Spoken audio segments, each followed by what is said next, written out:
know how it's coming out. But when people get caught up with that which is right and they are willing to sacrifice for it, there is no stopping for it.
My brother turned 14 years old this year. My brother has lived 2 years longer than Tamir Rice. And as my phone draws a red line under the latter's name, I am reminded that black boys are still considered wrong, uncommon, mistakes, but there is no addition to a dictionary, no memorial for a boy whose skin colored him as man, as mature, as moving target.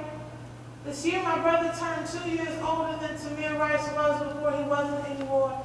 And as I wrote that line, I see myself banging on a coffin that hugs my brother tighter than I have in a long time.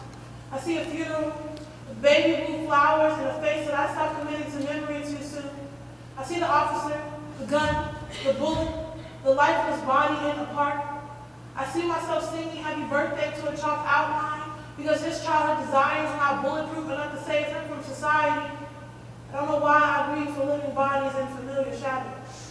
It is as if my body is preparing itself for the inevitable. The night I saw Tamir Rice gunned down, I checked to see if my brother was still breathing. I watched the rise and fall of his chest until the sun rose, and even then I still watched him for weeks, kept him inside as much as possible. I wanted to tell him not to grow up, that if he stays infantile, he won't be seen as scary, that he needs to wear a veil on his vocal cords, marry him to silence, have him honeymoon far away from confrontation. I wanted to beg him to become the silence.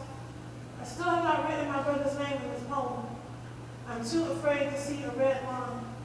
And yet, I freely use a dead boy's name as if I own it. Tamir, I am sorry that even after 5 years, we still don't recognize your sacredness. I never meant to write this poem. I'm tempted to delete it from my memory. I fear that I would create a jinx that I cannot scare away with a knock on wood. I fear that I will turn this poem into another black body, that I will erase it, bury it under the floorboards, and pray it doesn't have a heart to tell its ghost back onto my screen.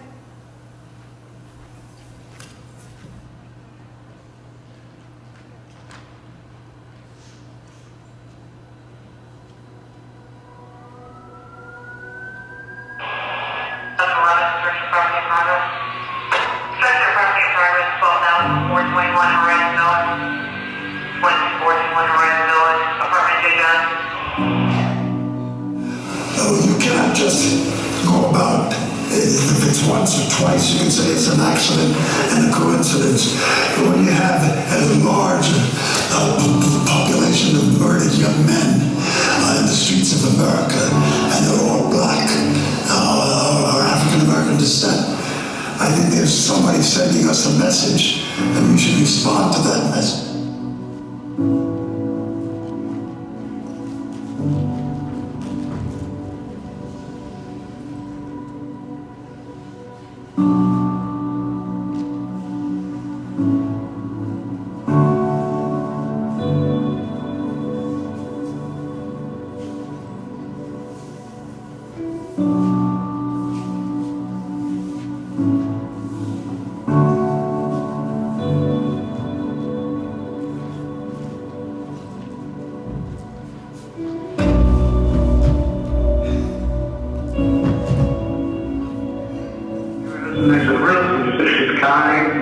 This guy looks like he's no good or he's on drugs or something. Okay, this guy, what about first He's a black man.